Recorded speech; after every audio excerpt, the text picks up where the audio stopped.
I'm investigative journalist Molly Barrows. For years, I've covered the stories that made headlines in Northwest Florida and all along the Gulf Coast. Murders, missing persons, and mysteries of all kinds. These cases are far from over for many victims because the full story has yet to surface. Join me for Gulf Coast Confidential, where I dive into the saltier side of the South and expose the lies, greed, and corruption that often weighs down the truth. It's time to turn the tide and get a shot at justice. Hey y'all, I'm Molly Barrows, and welcome to the Gulf Coast Confidential podcast, where we dive into some pretty scandalous crimes and cases that bubble up here in Northwest Florida and well beyond. And that's another case that we're going to be talking about today, is one that is inland from the Gulf Coast, but still has some issues that connect right back here to home. And here, as always, to talk about that is Pam Hill. She's a pharmacist, advocate for victims, because those of us who have followed the show, we know, of course, that she's experienced violent crime in her own family. And Pam, this is really interesting because I think this series of crimes that we're going to talk about, we're covering a few of them, it's about retail. Right. Horrible, violent crime that's happened basically connected to the retail business. I worked retail in college. I think anybody who's shopped, anybody who's worked in retail is going to be able to relate to some of this. But this is just horrific. It's also about workplace violence to me, too, and a number of different levels. But this episode is called Lululemon and Lane Bryant Murders. Retail can kill you. And that's certainly what it did in these cases. Yep. Those of us that work retail, I've worked retail most of my life with my family's businesses, and I'm one of those weird little pharmacists that still loves retail. You know, I like that. Retail will kill you, but it also has some of the best intrinsic rewards because you're dealing with people every day. Yes, absolutely. Yeah. No, you do. You learn so much about customer service, and you know, I was college, and I this may surprise you, but I was a little bit sassy even back then. What? But there were times when I loved it, and there were times when I was like, why do people do the weird things that they do? What is this that I found in the trash can in the dressing room? Yeah. What is this? You're knocking on the door 5 minutes after we close because you've got to try something on, and I'm like, no, I got to be out to dinner someplace. But anyway, that's a little different than I forgot my prescription. Right, exactly. But no, you're right. Dealing with the public, and then sometimes that can be fatal, or it can even be fatal dealing with your own coworkers. Two of the cases that we're talking about, it's both of those things. In one case, the Lululemon murder, we're talking about a coworker on coworker crime, and in these Lane Bryant murders, which we're going to dive into first, 5 victims, and they are still looking for the person who did it. Right. It's an unsolved. Like I said, 5 got killed and 1 escaped. The part-time Thank lady. goodness she survived. Yes. Definitely. She was shot. She didn't exactly escape, but she did escape death. Right. And as we go on, we'll talk about her. Her name is Martha, quote unquote. Yes. This past February marks 16 years since these 5 women were murdered, and it happened in a Lane Bryant outlet in a suburb of Chicago, Illinois. And as we talked about, it's a case that remains unsolved. I was reading up on it, and apparently some of the first responders who were on the scene that day have really continued their quest for justice because there is a description of who they believe is the gunman, as we're going to talk about. He's never been caught, but they're still getting tips about the case. So somebody knows something, most likely, and they think that there's even a possibility that there was more than one person involved because as they started looking into it, there was some video from a nearby Target that basically showed 2 vehicles show up at the same time. They know for sure the gunman was in one of them, and then both vehicles left around the same time. And there was a security guard nearby in the Target parking lot too. And as we're going to get into some of the details, the store manager managed to call 911 during this fatal robbery, and the suspect's voice is recorded. And I say suspect, he's technically not a suspect because we don't know his name. I'll say the culprit, the perpetrator, the killer, his voice is on the 911 call. So they're kind of hoping that maybe technology will advance to the point where they can even use some of that audio evidence to eventually identify. But because she called 911, there was that security guard nearby. And in just the few minutes it took him to basically cross the parking lot and get there, they were already in and out. In retail, first thing in the morning, the bank deposits or the receipts from the day are in the safe overnight, usually. I'm not telling anybody anything they don't know, but people that are criminals know it for sure. Yeah, exactly. And like we were talked about in previous episodes, the cost of killing is a local story that we did.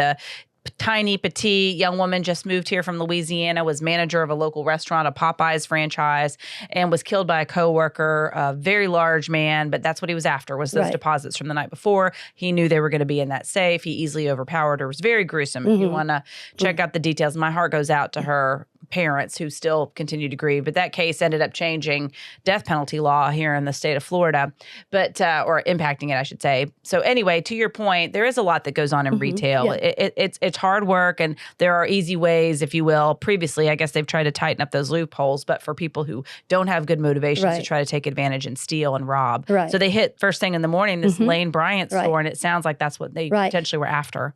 Less employees. A lot of people like to shop early. The chaos hadn't started yet, but you're still not in your zone, kind of. And the receipts are already in the bag usually. It's just easier. It's like a criminal's dream. Yeah. And we'll talk about, just real quick, mention the names of the women who were killed. And there's a sixth person who was also shot, another woman, but she survived, and her name has not been released. But it was February 2nd, 2008. They were inside this Lane Bryant store, and the store manager was Rhoda McFarland, 42. Connie Woolfolk was also an employee, 37. Sarah Sisfransky, she was 22.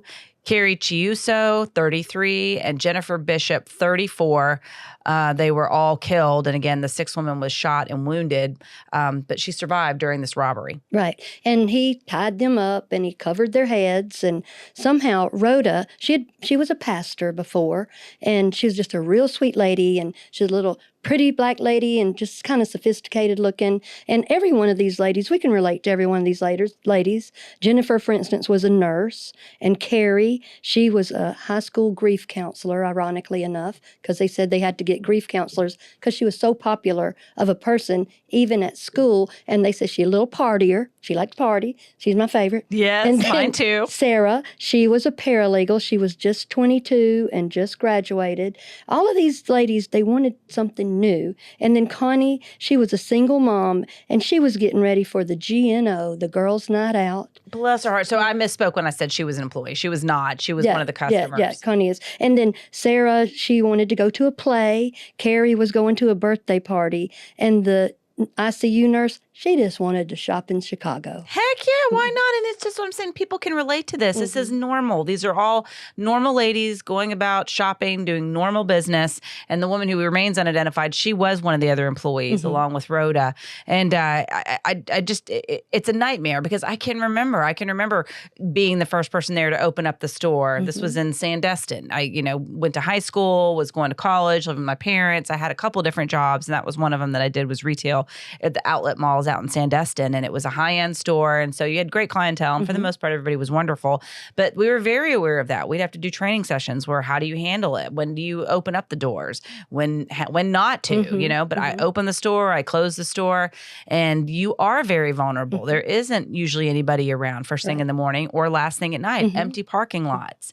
No one else is around. If somebody, and I also worked, when I was in high school, I did retail in Fort Walton Beach, working for a bookstore. And I remember I got there early one day, and I had just opened up, and a man came in, and he was like, my car broke down. I'm right down the road. I was 16. I didn't recognize a hustle when I heard one yet. And I'm not saying I can't be fooled still, but for sure, I look back, I should have known, but I didn't, because it hadn't happened to me before. But basically, he was a person who was obviously struggling with some sort of abuse, substance abuse issues. And I gave him money, but I got the impression that if I didn't give him money, he was going to get it one way or the other. Oh, yeah. And I thought, well, this is probably safer for me. But at any rate, to your point, especially women, alone, you're vulnerable. People can easily prey on you. And whoever this person was that shot these women, he was man enough to take them all on. Why can't he be man enough to step forward? And I think that's what one of the family members said, and I applaud them for that. Exactly. They said, get out from under that rock and come show us who you are. Yes. Scum and everything like that. They said that. And also, I think as consumers, we need to appreciate and respect. Somebody will come up and they're like, well, I need to get there. I'll get there 5 minutes early before they open the jewelry store, and I'll bang on the door. You are putting them in danger because they know what they need to do. Don't distract them. Let them get everything put up. Let them get in place. Let's just quit doing that. That happens more than anything in pharmacy. That's what they get upset about. If you would stay open 24 hours a day, it still wouldn't be enough. That's very true. It's true. And, we got money, drugs, women, everything. Everybody comes in, like when they've got bad intentions. And so we have to stay on our game. And I'm not saying that to be ugly. I just think that's what people say. Everybody ought to have to work retail once. That's just a saying that people in retail say. Yeah, it's very true, though, because you are dealing with the public and people could be unreasonable not to take it back to the bookstore again. But I remember one time the owner was like, generally speaking, we don't let the public use the bathroom. There's public restrooms down the way, but use your judgment if you feel like somebody really needs it. So this one guy came in. Again, I was all by myself, 16 years old. He wanted to use the bathroom. And I didn't really want him to use the bathroom, but I didn't feel comfortable saying no. And boy, did I ever regret it. When I went in there, clearly another person probably with some substance abuse issues, and they just let it all out physically, if you will. That bathroom was horrible. It was a mess. It looked like his entire insides exploded on the outside by the time he left. And so from that point on, my point being, anybody that asked, I just told them no. And I'm sure they probably would not have done a repeat performance, but I just didn't want to go through that again. And I was trying to manage a store. Also, I was the only one that ever worked there. So I didn't want to leave the store, walk them back to the bathroom and leave it unattended for a minute or two, if you will, when there's other customers in there. So I remember telling people no, and I would just get like chewed out, like how dare you? You're so rude. You're impertinent. And I'm like, well, you didn't clean up what I had to clean up. Yeah. There's that reason too. But now there's probably laws. I think it's a law, or especially in the pharmacy, we have to have a bathroom for people. They do get sick and stuff like that. But that's different right there. But the thing is, you shouldn't be open in the store by yourself. This is one thing I wish that was changed in convenience stores and stuff. You should never have just one person there, not even just one man there. It's not safe. The stores these days, they got gas pumps out front. The stores are wide this way, and they got them back here. Employees are usually told, you can't have a gun and this, that, and the other. In the pharmacy, even at my consultation window, I don't keep staplers or scissors or anything right there, because I've had people grab anything they want to when they get mad. When you tell them you cannot refill OxyContin, that's not me, that's federal law.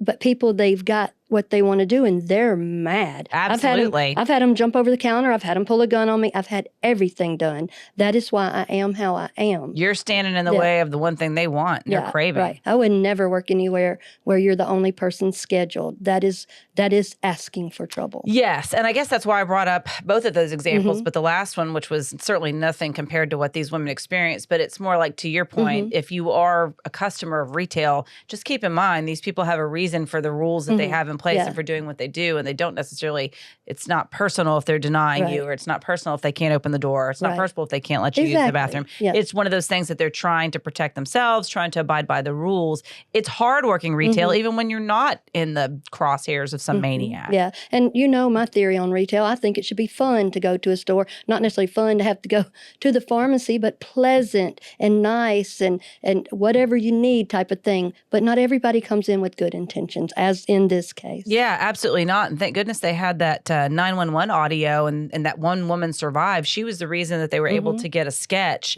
of the person who did it. But even with that sketch, they haven't been able to find this man. Well, because the guy, he comes to the back door, he's got his little fake delivery slips here. Claimed he was a delivery man. That's right. They heard it on the 911 People call. do that all the time in retail. We look out the little peephole, but we have rules that we tell people, I'm going to the back. Someone has to stand here and watch you. Right. Even if it's to take in what we know is the delivery truck and stuff. You just have to be safe.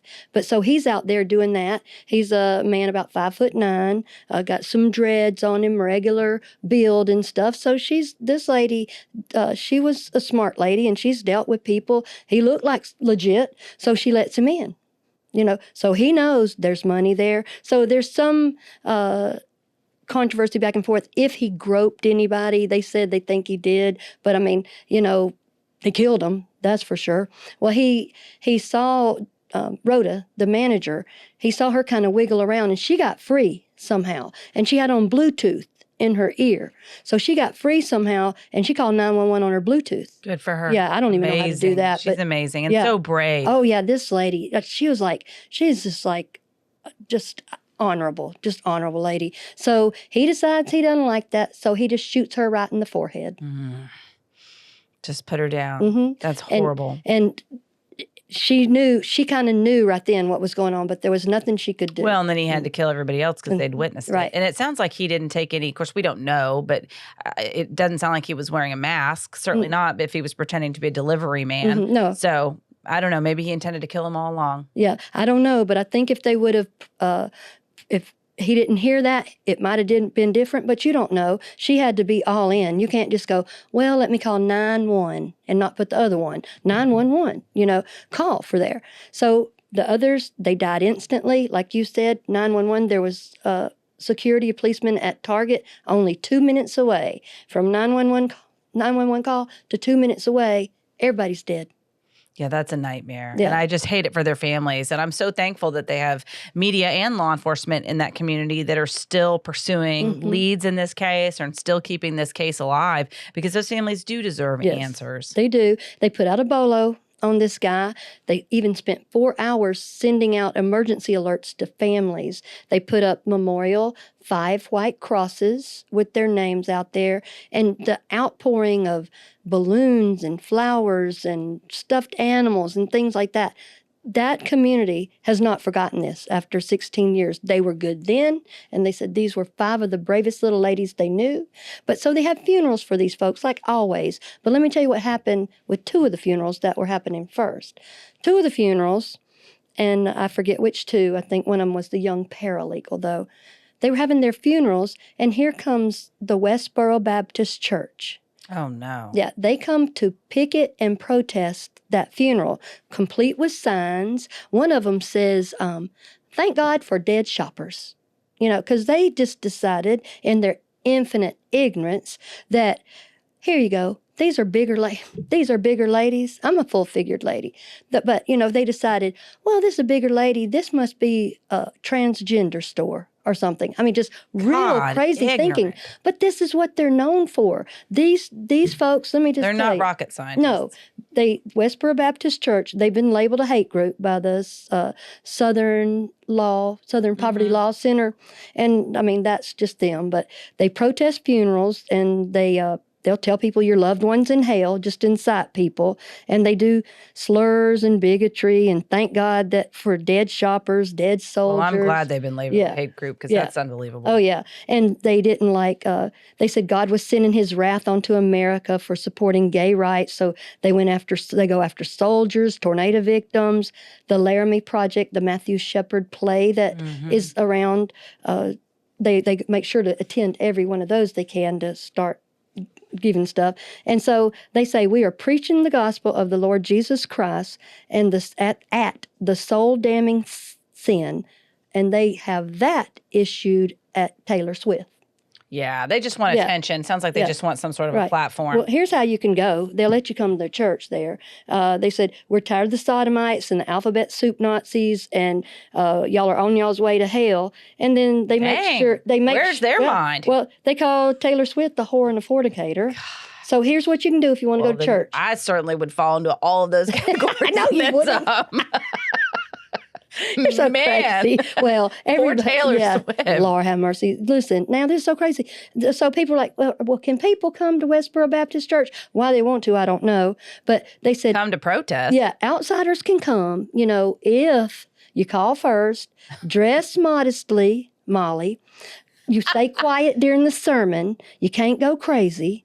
And so this sounds like a perfectly dreadful time to me. Well, no kidding. And they're not doing any of that stuff when they show up uninvited, particularly at this young woman's funeral. What a nightmare. I read that, and it made me so sad. And then I got to thinking, okay, we bash gay people enough over here. Let's stop it. Let's go this week. How about we do, I wrote them down. This week, we can just take turns doing a different week at people we want to, I guess, aggravate or hate.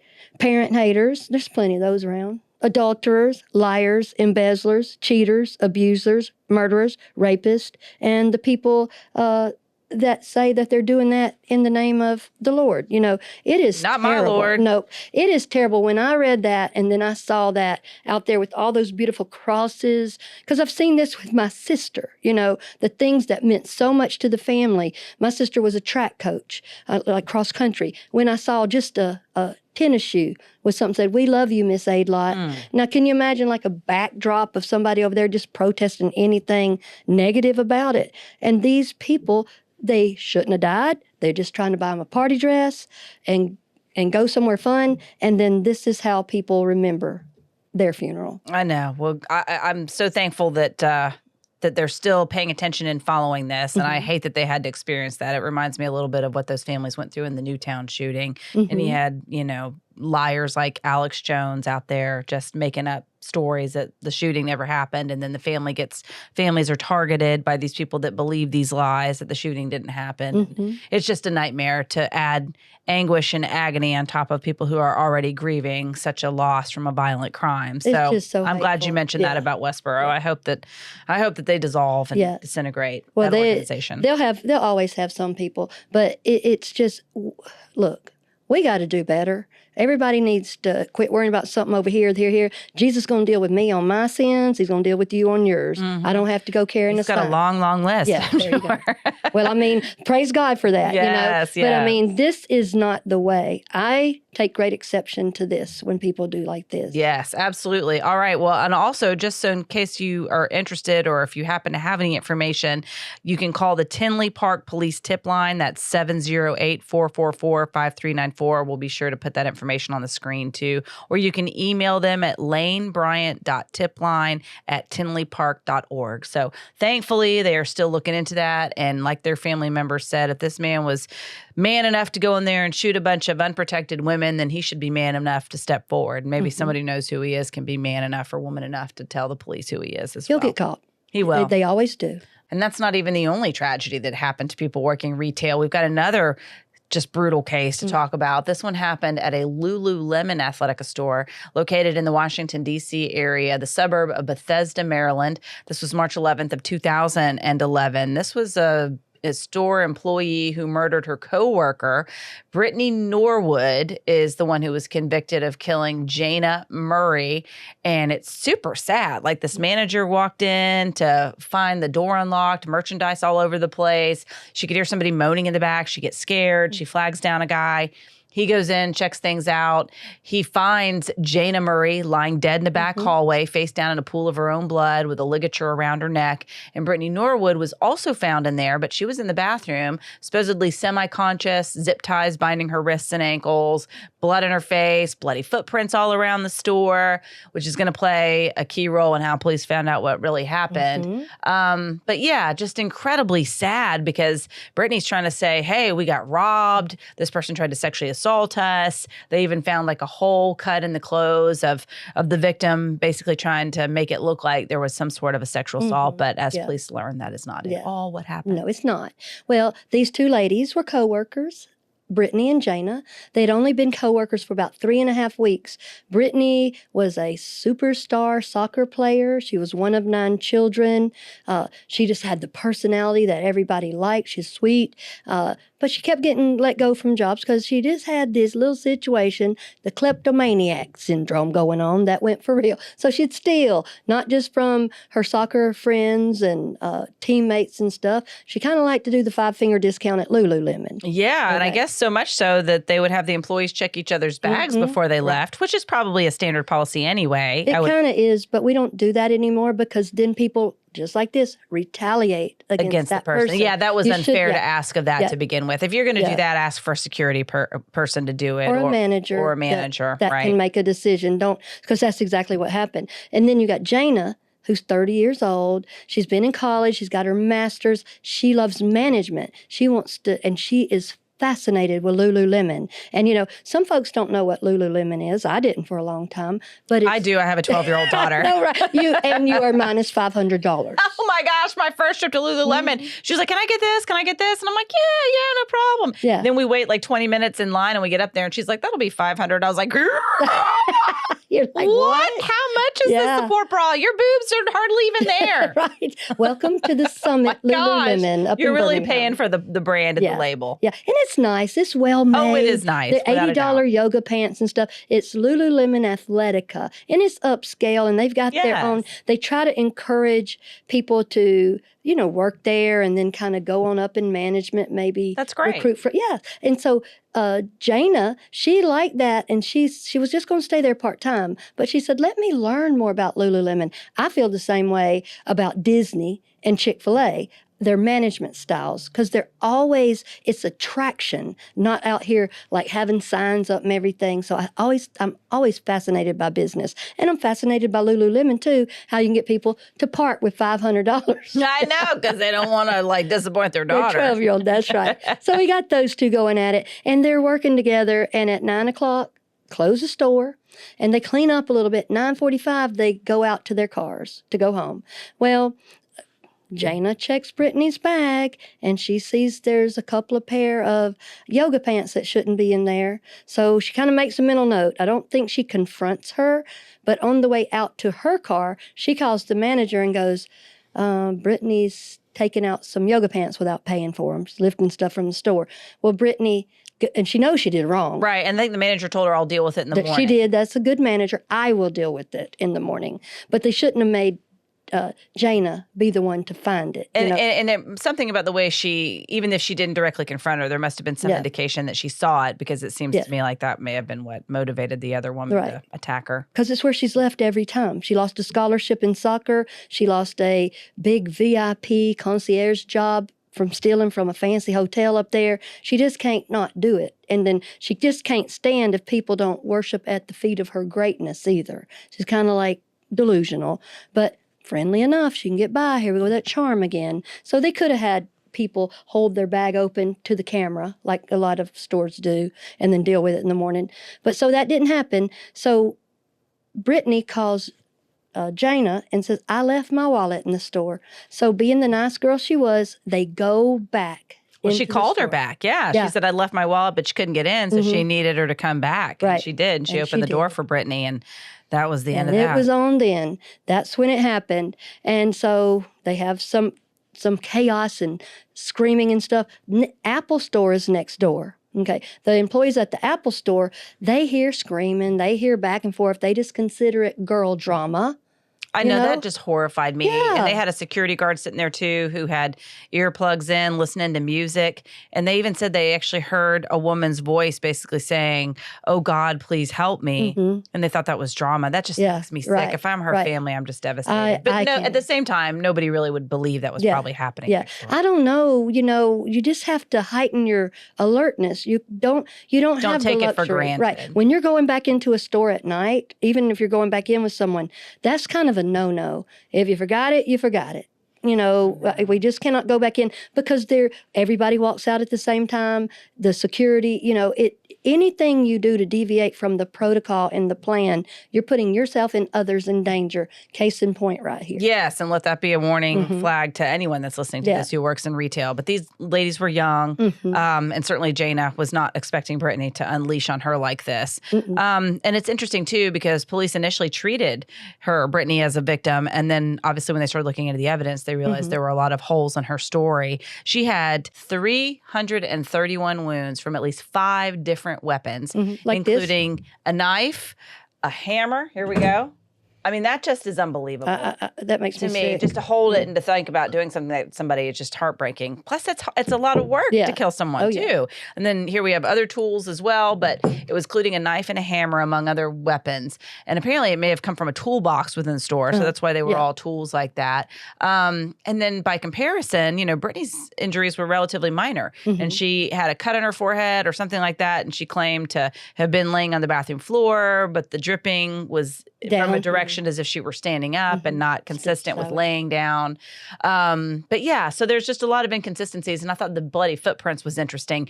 Yeah. The bloody footprints, there were 2 different types. There was one with boots and there was one that was not boots.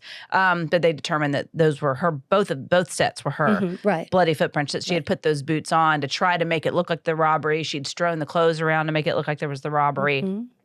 And then but the bloody footprints never left the store. Right. So she didn't even think far enough ahead to no. be like leaving the store and escaping. And they were size 14 tennis shoes of a man.